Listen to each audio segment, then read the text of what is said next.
पाजी हमारे साथ मौजूद हैं इस वक्त। गुरमीत पिछले हफ्ते थोड़ा बीमार थे, लेकिन मैं आई होप थोड़ा सेटल हो गए होंगे अब। गुरमीत जी, कहने की बात यही है कि कश लगाने वाला 28 पे भी जीएसटी के रेट पे लगाएगा, 40 पे भी लगाएगा, 80 पे भी लगाएगा। पॉसिबिलिटी क्या लग रही है आपको? आईटीसी लेना है कि नहीं लेना है? सर मैं शायद गलत आदमी हूँ कश के बारे में बात नहीं करने के लिए। नहीं। बट मेरा ये मानना है कि हम्म, आपकी बात सही है। बहुत ज्यादा एक एक एंड पे थोड़ी सी डिमांड इलास्टिसिटी हो जाती है। इसमें एक प्रॉब्लम बस ये है कि इम्पोर्टेड और स्मगल्ड सिगरेट्स बढ़ जाती है, तो एक तरीके से गवर्नमेंट के एक्सचेकर का नुकसान होता है। जब भी ड्यूटी बढ़ी है सिगरेट्स पे, स्मगल्ड सिगरेट्स बढ़ती है, तो इन अ वे नुकसान होता है। तो मुझे लगता है कहीं ना कहीं एक एक अभी पिछले बहुत सालों से इसको टच नहीं किया है। तो अगर न्यूट्रल रेट रखेंगे तो बेहतर है, बाकी बाकी सरकार जानती है। बट बहुत ज़्यादा इसका अब मैं आपसे मानता हूँ डिमांड पे फ़र्क नहीं पड़ता है। जो लिस्टेड प्लेयर्स हैं, इंडियन प्लेयर्स हैं, वो थोड़ा-सा लूज़ आउट करते हैं स्मगल्ड सिगरेट से। ओके। अच्छा गुरमीत, एक प्रश्न मैं ये पूछूंगा। अब जब जिस दिन बजट पेश हुआ था, आप मेरे बगल में बैठे हुए थे। एक कंसेंसस बस गया था कि भाई, ये टैक्स कट जो हुआ है 12 लाख तक कोई टैक्स नहीं, डिमांड को बहुत पुश मिलेगा। एफएमसीजी गदगद था उस दिन, पर वो स्टोरी कुल मिला के 20 दिन में कोलैप्स हो गई। इसका कारण क्या है? आप देखिए, एफएमसीजी में बायर हैं इस वक्त, आपने क्या पोस्ट बजट अपने पीएमएस में कुछ ऐड किया? तो हम स्टेपल्स में बायर नहीं है वीरू भाई। हम कंज्यूमर डिस्क्रिशनरी में, ट्रैवल में यहाँ पे बायर हैं, क्योंकि हमारा ये मानना है कि डिस्क्रिशनरी स्पेंडिंग पे इम्पैक्ट आएगा, स्टेपल्स पे बहुत ज़्यादा इम्पैक्ट जो है नहीं आएगा। स्टेपल्स पे इम्पैक्ट के लिए आपको फुल ब्लोन रूरल रिकवरी चाहिए, वहाँ भी थोड़े से ग्रीन शूट्स हैं।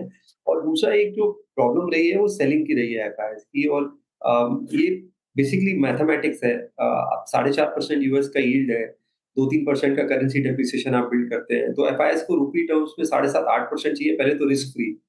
दूसरा आप प्रीमियम डालेंगे इमर्जिंग मार्केट का 3-4% का, तो वो 12% का जब साइट आ जाएगा मार्केट में कि भारत में आसानी से बन सकता है, तब चाहिए सेलिंग कम होगी। वो सेलिंग की वजह से ये जो है वो स्टोरी प्ले आउट नहीं हुई बजट के बाद। बट थोड़ा-सा मुझे ऐसा लगता है कि पिछले दिनों से अगर आप एडवांस डिक्लाइन देखें, थोड़ा-सा कहीं न कहीं ऐसा लग रहा है कि एक एक स्टेज आ गई। हालाँकि कहना जल्दी होगा, जल्दबाज़ी होगी। बट अगर एफआईआई सेलिंग थोड़ी कम हो जाती है और कहीं न कहीं थोड़ा-सा बॉन्ड यील्ड यूएस की गिर जाती है, तो मुझे लगता है ये जो वापस प्ले है कंजम्पशन का, वो आपको दिखाई देगा। बट एक बैलेंस बना के चलिए। तो हमने ट्रेंड ऐड किया है पोर्टफोलियो में, क्योंकि एक तरीके से डिस्क्रिशनरी कंजम्पशन है, वो थोड़ा-सा लोअर अफ्लुएंट और मास अफ्लुएंट स्पेस में है। हमने होटल स्टॉक्स ऐड करे हैं और वेटेज बढ़ाया है। आईटीसी होटल में थोड़ा वेटेज बढ़ाया है फॉल के बाद।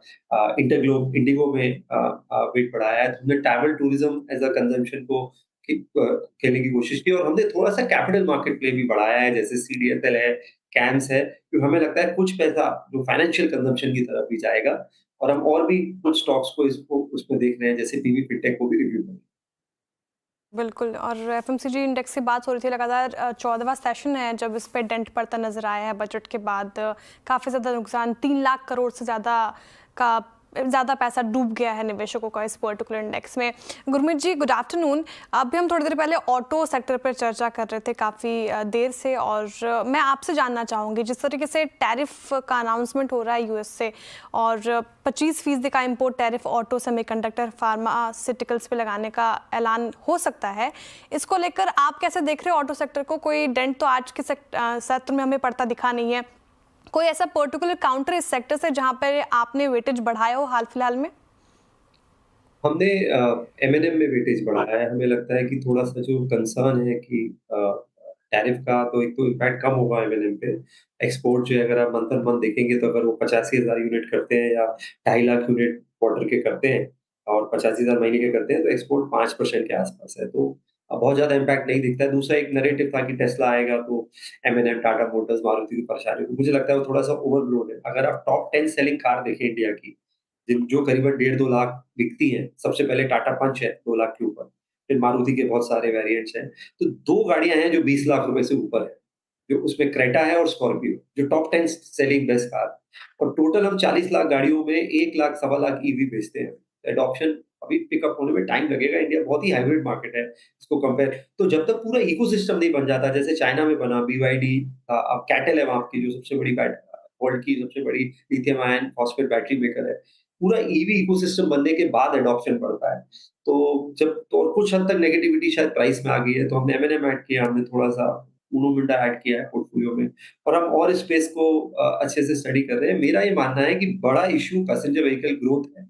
अगर पीवी सेल्स की ग्रोथ ही 2-4-5% होगी तो फिर ज़्यादा फ़र्क नहीं पड़ता है, आप ऑटो क्या आउट कहते हैं। बट थोड़ा अगर ग्रोथ बढ़ेगा तब शायद जो हमारे टॉप होल्डिंग है प्लस आपको थोड़ा-सा टाटा मोटर्स और एम&एम में थोड़ा वैल्यूएशन कम्फर्ट मिलता है। दोनों में रीस्ट्रक्चरिंग होने का चांस है। एम&एम और टाटा मोटर्स आगे जाके सीवी, डोमेस्टिक और ईवी को रीस्ट्रक्चर कर सकता है। तो वैल्यूएशन वाइज़ रीज़नेबल है, महँगे नहीं है, तो इसलिए हमारा फोकस पेकिंग ऑर्डर में एम&एम, उनो मिंडा और टाटा मोटर्स है ऑटो स्पेस में। वैल्यूएशन कंफर्ट लग रहा है आपको टाटा मोटर, महिंद्रा, उनो मिंडा में, तो यहाँ पे आपने वेटेज बढ़ाया है। एक और सेक्टर की बात करती हूँ गुरमीत जी, पावर सेक्टर की बात करती हूँ। पिछले 2 दिनों में अच्छी तेज़ी देखने को मिल रही है, आज अच्छा मूव देखने को मिल रहा है इस पर्टिकुलर सेक्टर में। आप देखें एनएचपीसी, एनटीपीसी, पावर ग्रिड, कोल इंडिया, ओएनजीसी सभी में तेज़ी डे हाई के आसपास कारोबार करता हुआ। इस सेक्टर पर क्या आपने एक्सपोजर बढ़ाया है और वो कौन से स्टॉक्स हैं जो फिलहाल आपके रडार पर हैं? देखिए करेक्शन भी बहुत तेज आया। पीएसयू स्टॉक्स में भी करेक्शन आया। एनटीपीसी एक समय 400 के ऊपर था, फिर 300 के नीचे आ गया। पावर ग्रिड लगभग 360-70 जाके 240-50 के आसपास आया। तो और वैल्यूएशन कंफर्ट है, तो हमें पावर ट्रांसमिशन स्पेस अच्छा लगता है। मैंने भी उनसे कई बार चर्चा करी है। शॉर्टेज है इसकी ट्रांसफार्मर्स की वर्ल्ड वाइड, उसमें डेटा सेंटर्स का भी यूसेज बढ़ रहा है। एआई रिलेटेड प्ले भी है। ओवरऑल जो एनर्जी एनर्जी कंजम्पशन है वो 6-7% से ग्रो कर रहा है। तो हमें ट्रांसफार्मर स्पेस अच्छी लगती है, पावर ग्रिड हमें अच्छा लगता है। हमने पर्टिकुलर कोई वेटेज नहीं बढ़ाया है इस पर्टिकुलर स्पेस में क्योंकि वैल्यूएशंस ऑलरेडी थोड़े रिस्क थे। पीएसयूज़ को आप हटा दें, तो जो भी ओवरऑल कैपिटल गुड्स प्ले है तो आप मतलब अगर आप पूरा प्ले देखें, एबीबी देखें, सीमेंस देखें, एक कमेंस इंडिया को थोड़ा छोड़ दें, वो थोड़ा रीज़नेबल है। तो वैल्यूएशन अभी भी थोड़ा-सा एक्सपेंसिव है। पीएसयू में वैल्यूएशन रीज़नेबल है। तो पावर ग्रिड एज़ स्टॉक में हम सोच रहे हैं वेटेज बढ़ाएँ। तीसरा विकेट गिर गया, ठीक है ना? 26 पे 3, 52 पे 6, इसी पैरिटी में चल रहे हैं। इस बार दुबई जाने का प्लान है कुछ मैच वैच देखने का? नहीं, नहीं बहुत मैंने चेक कोशिश करी थी टिकट बहुत महँगे हो रहे हैं। हैं 23 तारीख की कोशिश करी थी क्योंकि अलग हैं एक्सपीरियंस और वो इनिंग्स याद है कोहली की दुबई में हालाँकि वो हैं टी20 में थी, चैंपियंस ट्रॉफी में नहीं थी, बट बहुत एक्सपेंसिव है। हम्म। आई थिंक फ्रेंड्स के साथ बड़ी स्क्रीन पे डोमेस्टिक देखना बेटर ऑप्शन, कंजम्पशन बढ़ाएँ अभी। सही कहा आपने, सही कहा, डेफिनेटली कहा।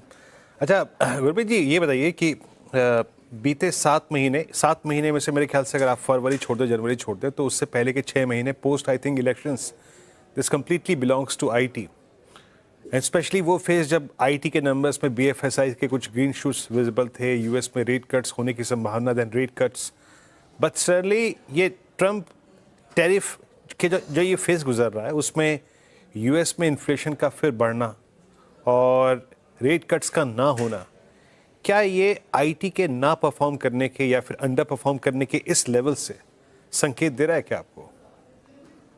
लेकिन मुझे लगता है उससे ज़्यादा वैल्यूएशंस पे ध्यान देना चाहिए क्योंकि अब अगर आप देखें रन अप के बाद हमारे जो लार्ज कैप आईटी इन्फोसिस देखिए 25-30 के मल्टीपल पे है, एचसीएल 20 से 22 के मल्टीपल पे है, टीसीएस भी लगभग 25-30 के मल्टीपल पे है। तो लार्ज कैप आईटी चीप नहीं है रन अप के बाद, फेयरली मैं बोलूँगा बहुत एक्सपेंसिव है, फेयरली वैल्यूड है और बिज़नेस मोमेंटम अच्छा होगा अगर यूएस में रिकवरी होती है, डिस्क्रिशनरी स्पेंडिंग बढ़ता है, थोड़ा रुपी डेप्रिसिएशन का भी टेलविंड मिलेगा।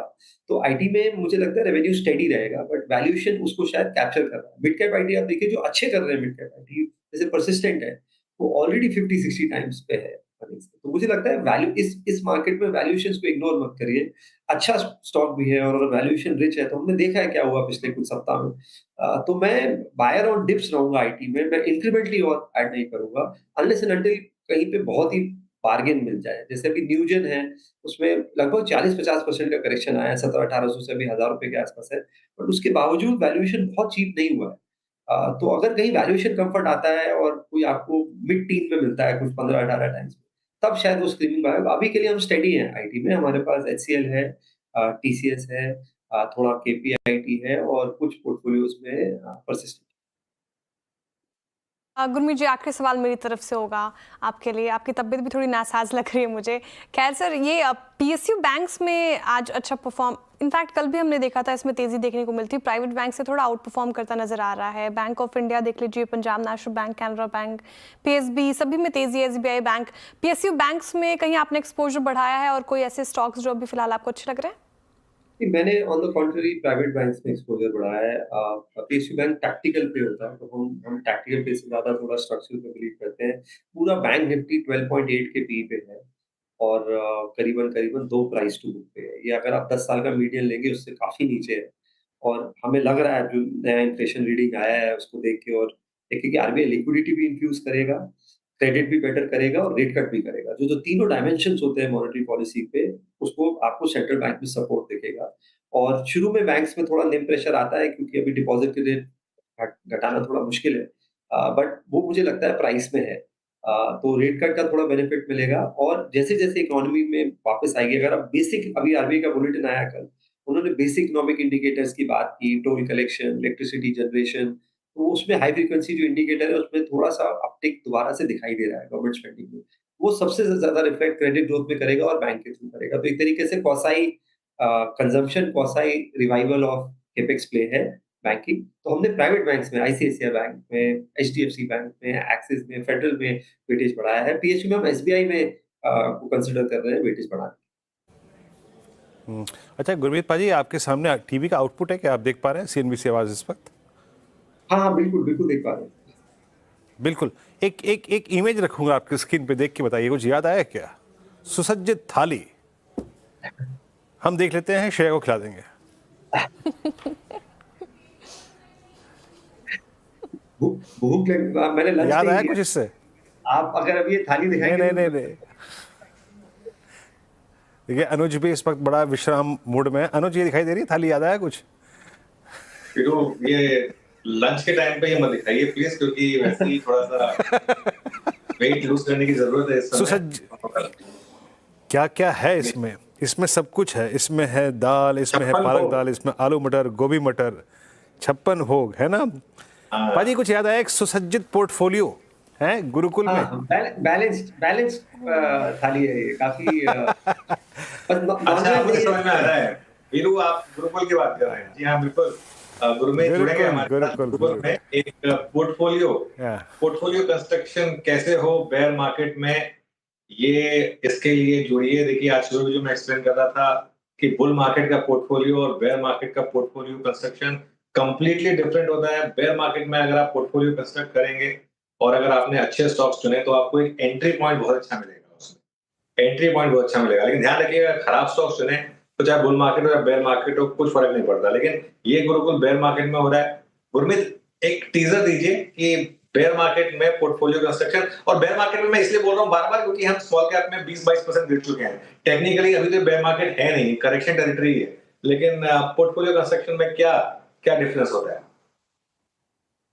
देखिए अनुज, जो भी अच्छा इन्वेस्टर रहा है, हम कितने लोगों का एग्जांपल देते हैं, उनका एक खासियत है, एक, वो कभी करेक्शन को वेस्ट नहीं करते। सेकंड, जो आप गलतियां सैनिटी लाता है बेयर मार्केट, तो एक्चुअली जो एक्स्ट्रा अल्फा बनता है वो हमेशा बेयर मार्केट में बनेगा। तो जिस अब वॉरेन बफेट को सब इतना बोलते हैं, वॉरेन बफेट ने सिटी बैंक का शेयर $1 का लिया था लीमन क्राइसिस में, जब $50 का शेयर $1 में आ गया था। तो बहुत सारे ऐसे एग्जाम्पल हैं। तो हम चर्चा करते हैं, कोविड में टाटा मोटर्स ₹100 के नीचे था, इंडियन मोटर्स ₹90 का था।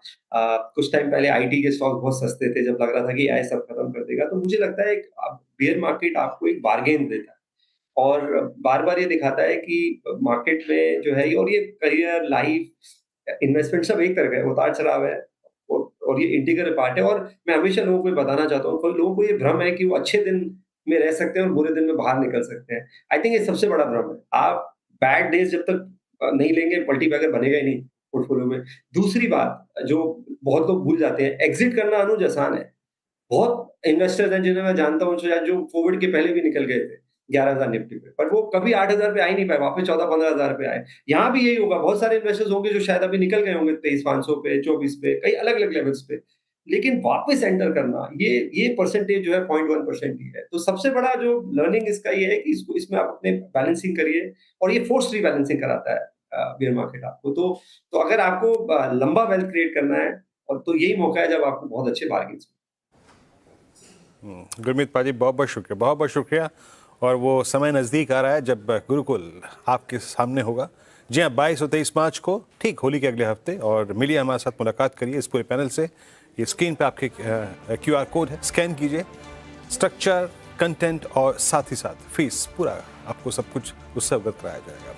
और रही बात ये ताज़ा तरीन खाने की, अनुज और मैं एक ही बार में निपटा सकते हैं। श्रेय को मेरे ख्याल से 4-5 दिन लगेंगे, है ना। अब चलते हैं उसके पास आज की रणनीति के लिए।